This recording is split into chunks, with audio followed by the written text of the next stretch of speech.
Greetings. Today we're going to have some fun. One of the most hotly debated topics on the internet for years and years and years, unsurprisingly, is whether the British colonization of South Asia, the Indian subcontinent, which today comprises of India, Pakistan, Bangladesh, Sri Lanka, and also Burma, which was a British colony at the time, whether that was beneficial to those countries, whether it was harmful to those countries, or something in between.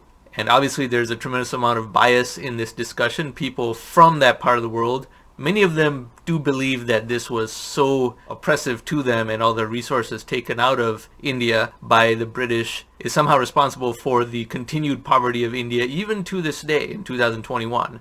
Whereas a lot of white supremacist types and white nationalist types, they are of a belief that this somehow benefited India and how India was in completely the Stone Age before British colonization came in. And these are very ignorant opinions on both sides, but these are relatively numerous opinions, and you see people arguing them all over the internet, all over the place, across countries, across websites, across mediums, and so forth. And I'm going to reveal my historical assessment of the situation and come out with my opinion of this in as neutral of a way as possible. I was not born in India, I was born in the United States.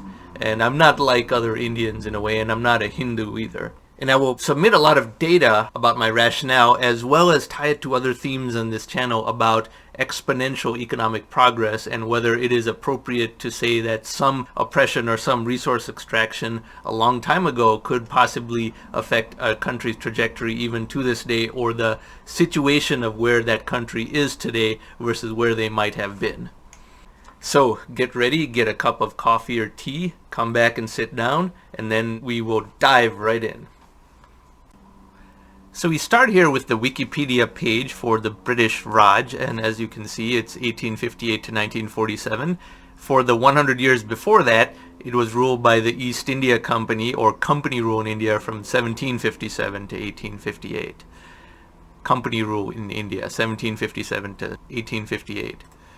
Therefore, British colonization started in 1757 to a significant degree and went all the way up to 1947, so 190 years.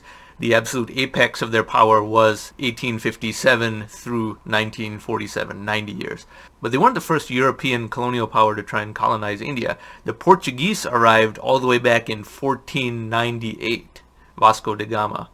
And after that, the French, the Dutch, and the Danish also arrived. And the British were the last among all of those to arrive. Of those previous four European powers, most of them only had coastal factories and colonies, and while they tried to make inroads inland, the Indian kingdoms were still too strong, but they did manage to weaken some of the Indian kingdoms, and that led to the British having an easier time of colonization because the other European countries had done some of the hard work beforehand.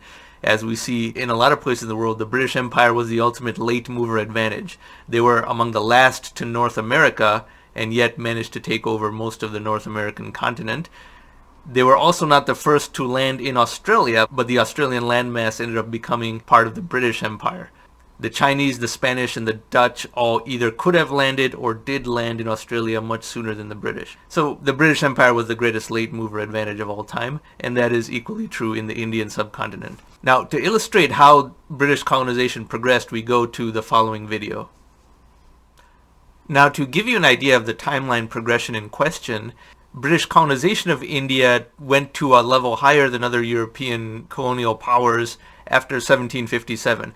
This is a video from Ali Bai that shows the progression of the Indian map historically from the Iron Age to present. So I'm starting here in 1748, as you can see. And a lot of European colonial powers have coastal colonies and factories. This includes the Portuguese, French, Dutch, and Danish in addition to the British. So as I play this video and you see the progression of the years over here at the top, you will see how British colonization from 1757 all the way to 1947 advanced, 190 years.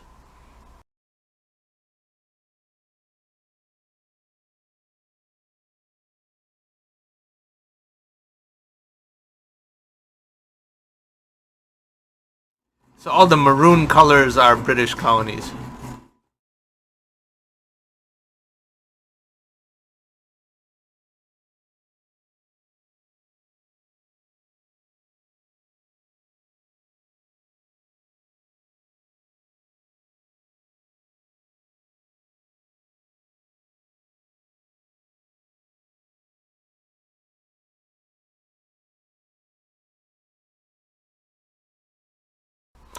Okay, as you get past 1947, that is the independence of India as well as Pakistan from British colonial rule. If you want to see the history in much more detail and going further back in time, I encourage you to watch this video, which is also in the description box below.